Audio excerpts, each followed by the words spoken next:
खोर्सानीलाई धेरै फलाउन अथवा फूल र फल झर्न नदिनको लागि चाहिँ हामीले घरेलु उपायहरू नै अपनाउन सक्छौँ है। यहाँ हेर्नुहोस् त हाम्रो खोर्सानीमा फूल लागिसकेको छ।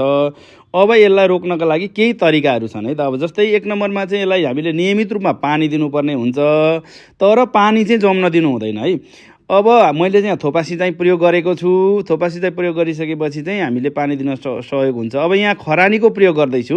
दोस्रो यो खरानीको प्रयोग गर्दाखेरि चाहिँ के हुन्छ भन्दा बिरुवालाई पोटासियम प्राप्त हुन्छ। प्रत्येक बोटमा मैले 1-2 मुठी खरानी दिँदैछु र बाहिरबाट आउने किरा पनि यसले नियन्त्रण गर्छ भने यो बोटलाई चाहिँ हामीले चाहिँ हल्लाउनु पर्ने हुन्छ शीत नपरेको बेला, बिहानको समयमा। तर शीत नपरेको बेला यसरी हल्लाइयो भने चाहिँ पोलिनेसनमा सहयोग हुन्छ, परागसेचनमा, र फूल र फल अडिने सम्भावना हुन्छ। र यहाँ बोतलमा चाहिँ मैले 1 चम्चा गुडमा 1 लिटर पानी हालेर चाहिँ यसरी स्प्रे गर्दैछु।